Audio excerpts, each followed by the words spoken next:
All right, so first, just by way of kind of introduction, and why are we having Bethany come and share with us this morning, and what does this have to do with, our Gifted series? First, maybe you guys don't know that she's been a part of our church for many years, because most of those years she has been in Japan as part of our church. She's been a missionary over in Japan. And maybe you don't know this, but our church has officially been supporting her both financially and in prayer for many of those years, if not all of those years? All of my years as a missionary, so 6 years. Okay, so for 6 years, our church has financially supported her. And so what that means is that if you have ever given to this church in the last 6 years, all of the tithes and incomes that come into our church, most of that money gets used for staff salaries, for the ministries in our church, for operating expenses, things like that. But we set aside a portion of everything that comes in, and currently that portion is 13%. So 13% of what you give, we give away. We give away outside the church to ministry partnerships outside the church, to missionaries, to people who are outside of our church, benevolence, needs, things like that. We just see it as, all of us, we have our income and we give away a part of that. Same for the church. We have all of our income and tithes and offerings, and we give away 13% of that. And so we have given part of that, 13%, to Bethany. So if you have ever given at this church in the last 6 years, you have supported Bethany. And I know that many of you also individually support her as well. So that's why she is here to let us know, hey, here's what I've been doing with that.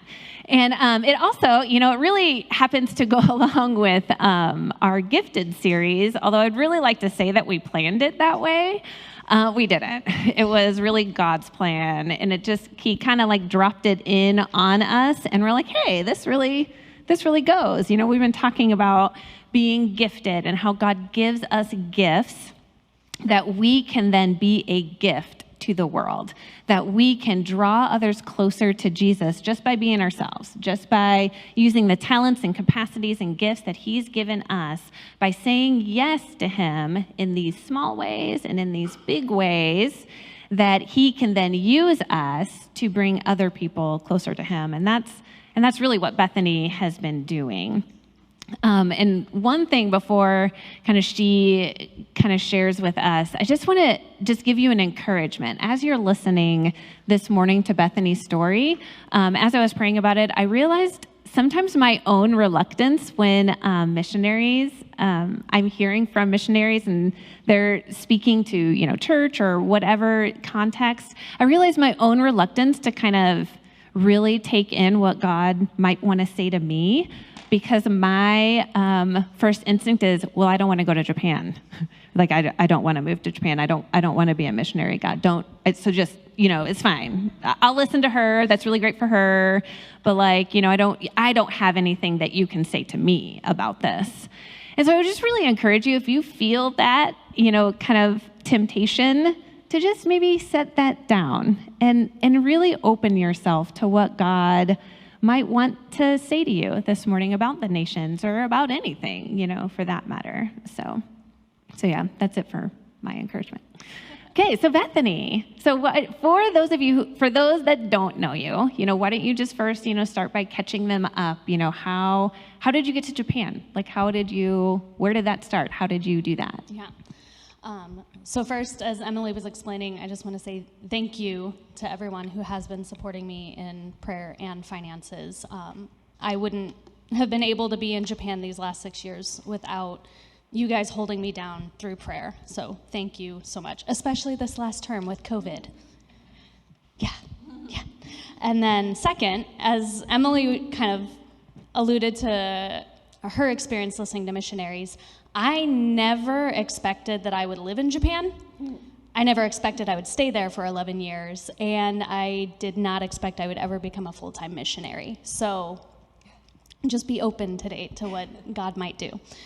And I have a long story. I can't fit 11 years in 20 minutes really easily. So if there's anything, like I'm leaving out a lot of details, but if you're curious about anything or want to ask me any questions, I'll be hanging out after service. I'd love to grab coffee and get to share more with you personally about what God has been doing in my life. So I did not grow up in a Christian home. I gave my life to Christ when I was a sophomore in university.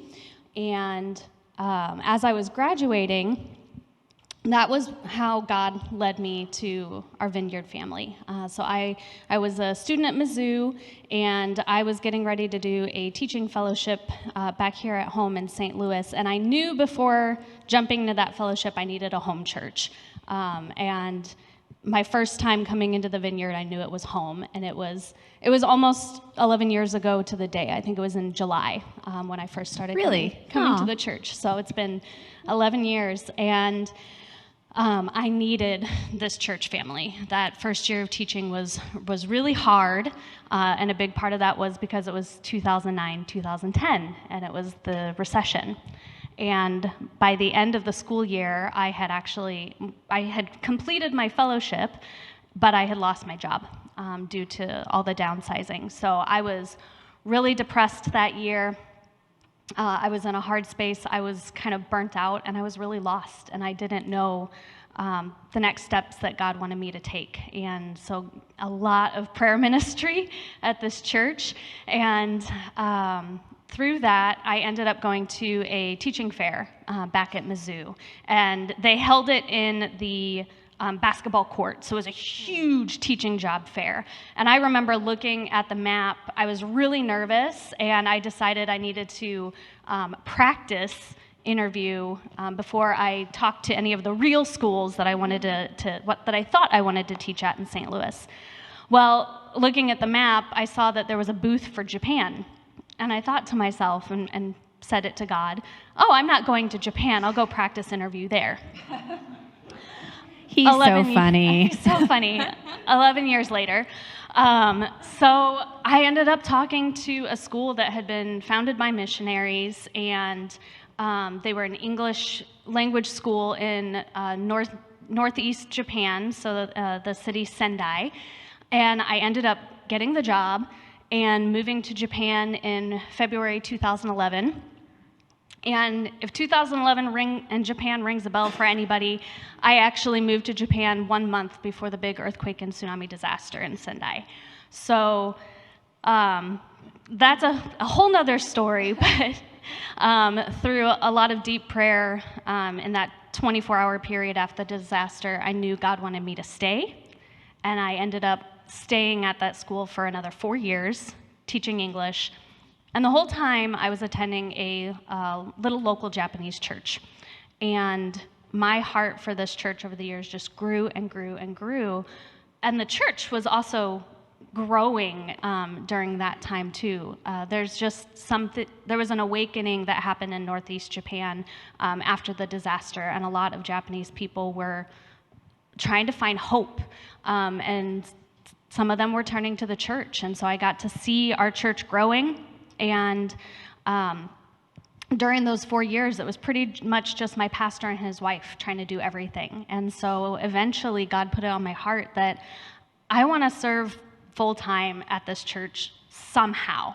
And through God's timing, I met missionaries with SIM and Asian Access right at the right time, the second half of my 4th year at the school. And after meeting with them and hearing, they had actually been wanting to partner with my church pretty much since the disaster. So they were looking for a missionary to place at the church, and I pretty much come out and say, here I am, I want to work at this church. Well, and if I might interject, I remember, at that time, just, kind of in terms of like this gifted series, that you're really gifted administratively. That's high praise coming from Emily. She is. And so I don't know that, at least in my mind, when I think missionary, I think like out in like the bush, like, talking with like native tribes and things like that. But you were like largely coming into this church, Praise Community Church, as, you know, administratively and helping like build some structures and supports, right? Yes. So that's exactly kind of how it happened. I saw that my pastor and his wife are kind of like the in Japan, it's really popular to do personalities by your blood type. So they were type B and type O, which are not type A people. And so organization and kind of the background stuff was not their strong points. And I love kind of strategizing and bringing structure out of chaos. And there was a little bit of where PCC was at the time. Yeah, I know the feeling. and so that's where I saw my place. And it was at that time, 2015 and 2016, that I left the school and I came back and started to share with the church family and build my support team. And I was able to return to Japan, to Praise Community Church in September 2016. And so my church, this is, the bottom picture is, it was my last day at the church, and then the next slide is some of our pictures pre-COVID. So a lot of children's outreach and English teaching outreach. Oh, I see the little smiley faces. Are those all the kids? Yes, protecting some identities. So, but yeah, I went back September 2016, and I jumped into. I had learned a little bit of Japanese before, but working at the English school, I was in a little English bubble. So this was a good chance to really dive into the Japanese. So I was studying my Japanese. And SIM and Asian Access, their vision for ministry and missions is that the missionary comes alongside the local church and the local pastor to empower and kind of be a catalyst for that pastor and that church's vision for their church and their community. So I was just coming up alongside what God was already doing and using my giftedness to serve the church in that way. So I was able to kind of do a lot of the background structure stuff and get more people involved on Sunday mornings.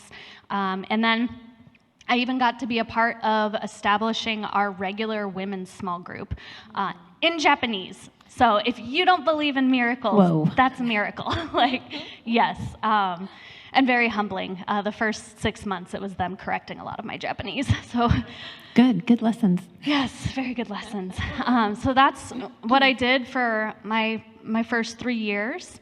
And I took a season between my second year and going into my third year of about a month of just coming away with God and seeking deeper intimacy with Him. And I knew at the end of that month that He would kind of give me some next steps. My term was starting to come to an end. Do I do another term? Do I stay at Praise Community Church, or do I let my organization move me to another church? Do I stay with SIM and Asian Access, or is something else on the table? So I was praying, and by the end of that month, I got an answer from God, and I knew it was from Him because it annoyed me. So if you want a spiritual discernment tip for today, if the answer annoys you, it's probably not from you. So, because you wouldn't have chosen it. No. Yeah. And He just gave me the quiet assurance that I was going to do another term with Asian Access at PCC. And it was that another term that annoyed me. I'm like, but what about after that? And so he didn't show me. He's just like, another term. He had good plans. He had good plans. And so that was my plan. I finished out my term, and I came back for my home assignment in September 2019 to kind of rest, refresh, and gear up to go back for my second term. In March of 2020. Anyone remember what happened in March of 2020? Yeah? COVID. So that didn't go as planned. No. What happened there? Yes. So yes, the home assignment was supposed to be 6 months from September until March 2020. And as everybody knows, COVID kind of broke the world. And Japan's travel restrictions have been really strict throughout the whole pandemic. And right at the beginning, even though I was a resident, they were only allowing citizens and permanent residents to come back in, so I was shut out. And I was shut out for, I didn't know how long I was going to be shut out for. And so we went on extended home assignment. I started to re-engage with some ministry in Japan through the miracle of Zoom, and just kind of went into this waiting and this holding pattern. And about a week after that happened, I got connected with my now husband. And actually, I was reflecting, my last time that I was up here, I was getting married. So, heck yeah. So,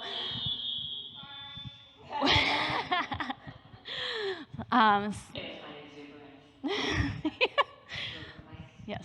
So, yes, I met Josh soon after I got stuck from returning to Japan.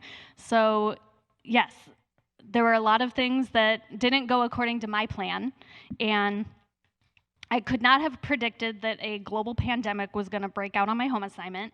I could not have predicted I was about to meet my husband, and when those two things happened, suddenly it made sense why God only told me another term. And it was actually, our first 3 dates were on Zoom, and date number 4 was our first in-person date. And I told him at the end of that date, I told Josh, when Japan opens up, I'm going back. What do you think of that? And his answer was, I'm willing to walk with you and see what God does. And I'm like, good answer. It was soon after that that I knew we were going to get married. And so, and I knew that it was my last term. And so soon after meeting Josh and knowing that we were heading towards marriage, I shared with my my church leadership in Japan and my mission, SIM and Asian Access. And my leadership at Asian Access, I didn't know it until a few months later, but as soon as they heard about Josh, they started praying and conspiring a little bit about how they might keep me. Oh, that's wonderful. Yes. Don't you feel so highly valued by that? A little bit, yeah. So I was able to return to Japan in September 2020. God opened up the doors right at the right time because my re-entry permit on my visa was about to expire, and then I'd be really stuck. So I returned to Japan days before my re-entry permit was expiring. Wow. So he just had it all worked out and all planned out. Yes. Really. Yeah. And I'm so grateful for these like big things that he did, because I don't know if I would have been able to brave international travel during COVID without a lot of these assurances. And returning to the church, it was a very different environment than the church when I left it in September 2019. Yeah, so now you're there, it's COVID, you're entering what you are pretty sure is going to be your last term at this point. And, take us through, what are some of the things that God kind of did or like spoke to you or did through you or you saw him do in your second term? There was a lot going on. Most of the in-person church activities, Japan had a lot of state of emergencies, and anytime a state of emergency went out, we stopped meeting in person, went fully online. So a lot of the in-person activities, pretty much all of our outreach had paused or stopped due to the pandemic. And so it was kind of going into a lot of like crisis mode. How do we keep the church going? A lot of you are familiar with that, having gone through that with the church in COVID here. And but there were like a couple of big things I'm just like really humbled by. One, Praise Community Church, there were a lot of churches in Japan that they weren't meeting in person, so their offerings were stopping, and so a lot of churches were getting into like really tight financial situations. God actually, before I left for my home assignment, kind of led PCC to start doing, putting the services online. We had some international Chinese students that couldn't always come on Sundays, and so they had requested that we do things online so they could stay connected. So we had already started getting online, but most churches Japan's kind of a paradox. A lot of us think like all the high-tech new technology comes out of Japan, but it's really a pretty analog country. Even when you're listening to the radio, they're like, you can call us in or fax us at da-da-da-da-da. There's no mention of Twitter, like nothing. So a lot of churches weren't prepared for how to go online. So God already kind of got us on that trajectory. And we're stable financially the whole time during the pandemic. Wow. And another big thing that God did that I had no anticipation that this would become such a part of my ministry on my second term, but we have had connections over the years at Praise Community Church with the homeless community in Sendai. And when I had left in September, it was kind of a like give out care packages and maybe get to meet with them once a month.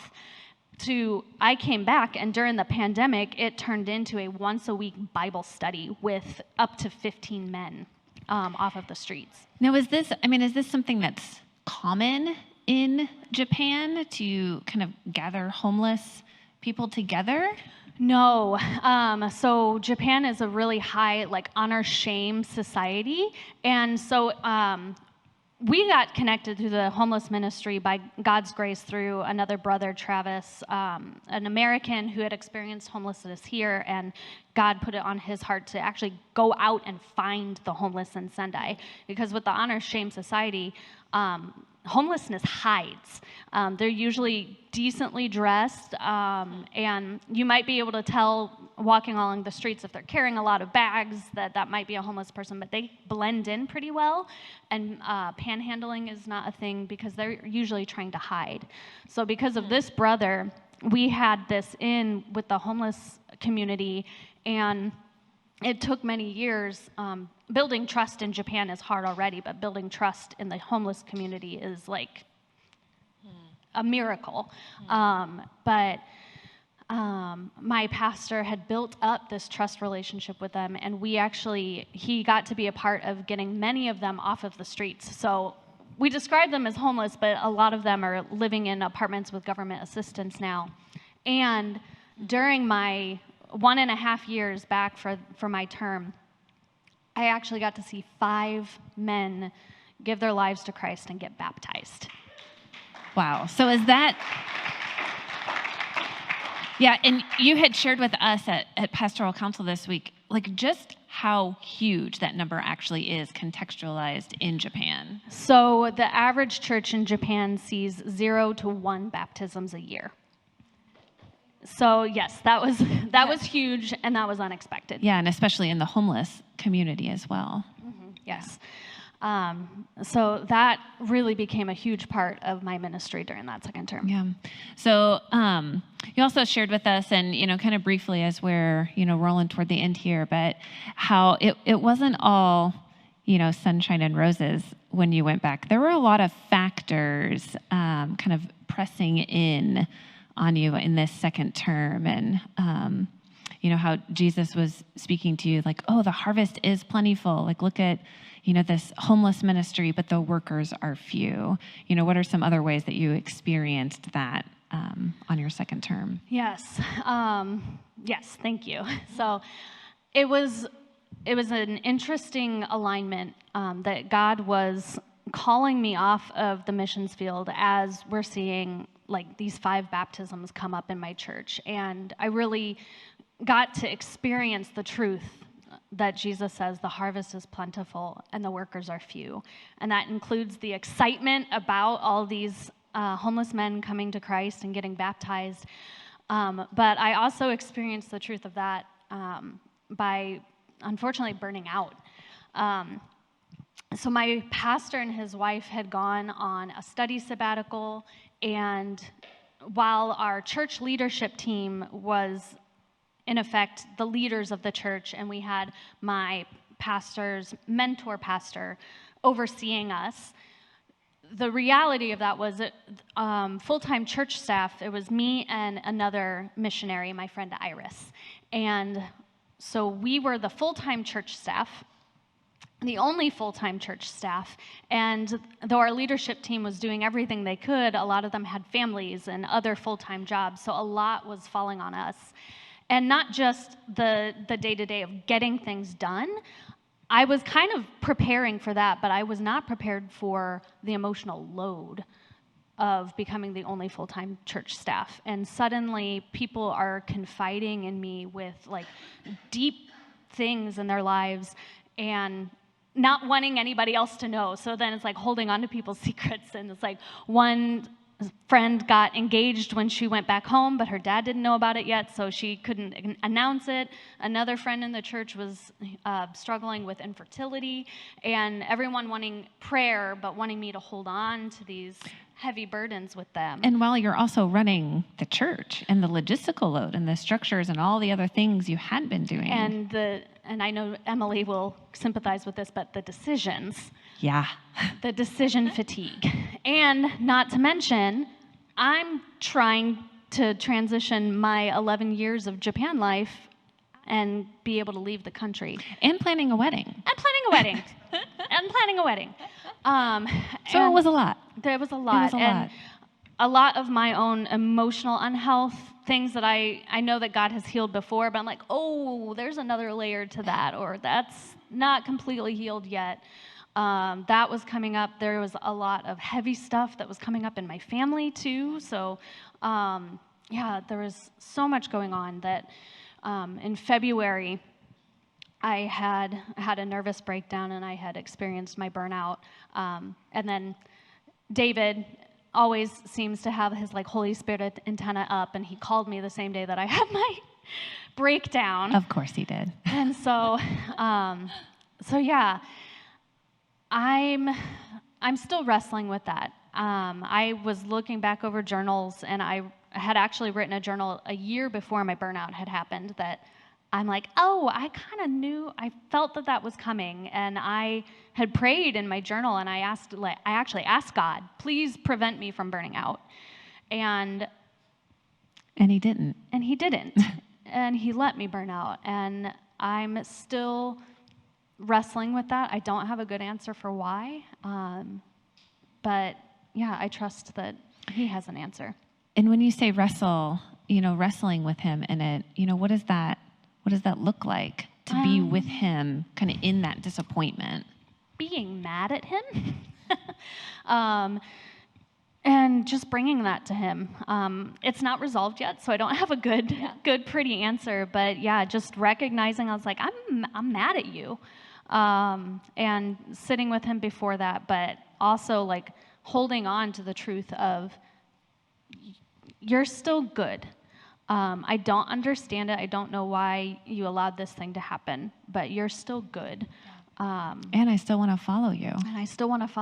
And I got to have coffee with Kitty a couple weeks ago, sharing where I'm at. And it really is what Peter said after the crowds left after the feeding of the 5,000. And Peter just turned to Jesus and said, you have the words of life. Where else can I go? Yeah. And so now you're kind of transitioning into, you're still following him. You're still saying yes, even kind of amidst that wrestling and disappointment. And your role as a missionary to Japan is shifting quite significantly because you're going to be here in the States. Yes. So I am still a missionary. God has still kept that as a part of my identity. I'm not a missionary in Japan anymore. So wrestling with that identity shift. But my Asian Access leadership, as they were conspiring in the background, they reached out to the SIM home office in the recruiting department and started asking, is there a space for Bethany to use her skills in Japan in the home office in recruiting and getting more harvest workers here to the field? And the answer was yes. So when my leadership approached me with this idea, I was already like, oh yeah, that makes sense. Because during my first term, Ami Sensei was the leader of a summer program called the Global Leader Intern Program. And we had a small group of Japanese ministry leaders coming alongside a small group of overseas ministry leaders and studying together and going out and ministering together for the summer. And the overseas workers came through my organization, SIM. So there were these short-term missionaries coming for the summer, and I got to walk alongside them and coach with them and help them process their reverse culture shock. And many of them were discerning whether or not God was calling them into full-time missions in Japan. And so over 3 summers, I got to walk with 9 different individuals, and 2 of them had actually started applying full-time to come back as a missionary in Japan. So in a lot of ways, he's been preparing you for this role of coaching and kind of recruiting, but really coaching and kind of releasing and sending people out into the mission field in Japan. Yes. So my fancy new title is I'm a missional coach and the Japan recruitment liaison for SIM. It's even longer than my title. I know. So I still get to be a part of what God's doing around the world and in Japan by raising up more workers to send to the field. And so I'm really excited about that. Yeah. And so, as we're kind of closing up here, I know that you've kind of had it on your heart, just some things for our congregation. You have a very unique perspective on the nations, from being in a different country and seeing what God is doing in a different context and a different culture, and seeing and really having your boots on the ground there, like, hey, he is doing way more than just here in Vineyard Community Church and just the United States, and really just all over the globe. So, from your perspective, what are some of those like hopes and prayers that you have, for us in our church body? Yeah. A lot of it, I feel like it's things that God's already stirring up in our church. So COVID did a lot to kind of shake us and kind of make us realize that our spaces that we're comfortable in, that they can get shaken up and changed at any time. And so I think COVID has brought our church to a place where our eyes are kind of open wider. And so that's one of my hopes, that God would open our hearts even more and our eyes even wider to see what his heart is for all peoples. He says in, I think it was Habakkuk 2:14, that, yes, thank you. He says that the earth will be filled with the knowledge of the glory of the Lord as the waters cover the seas. And there are still many people in this world who don't know Jesus yet. Japan is the 2nd largest unreached people in the world. And what percentage there is Christian in Japan? Yeah, so Joshua Project, I was actually like, Joshua Project is an online database that actually tracks unreached people groups and how available the gospel is to different groups around the world. And last time when I was looking it up, it was about like 1.2%. I actually looked it up recently and it went up to 2%. I'm like, is that accurate? I don't know. And so I'm checking that with on the ground people in Japan. So, but yes. Still very small. Yes, 98 or 99% of people in Japan are not following Christ, and most of them don't even have a chance to hear about Jesus because they don't live near any Christians. Okay, so what else? Any other? Yes. Yes. I also hope that God would, just as this series is teaching, that he would continue to equip all of us to live on mission for him and the kingdom of God and the hope that Jesus has for the world. And I also hope that he might raise up some of us to go out into his global harvest. Last time I got to share, during the ministry time, I felt like the Holy Spirit wanted me to share, I'm not the only missionary who's going to be sent out from the church. And actually, Devin gave me permission. He thought that there was something for that in him, and he asked for prayer that Sunday. And so I just pray that all of us, like my invitation is, And the worship team can come up too. yeah. My invitation is just ask God to show you what his heart for the nations is and to look for his invitations as you read his word this week. But also, if you feel some tug from the Holy Spirit, talk to him about it. There are so many ways to engage in God's heart for the people of the world. And you might not be called to go to Japan, but he has some part for you in it. So I just encourage you to talk to him about that this week. Oh, thank you so, so much for coming up and sharing with us and Yes. sharing your heart with us too. Thank you. So, all right.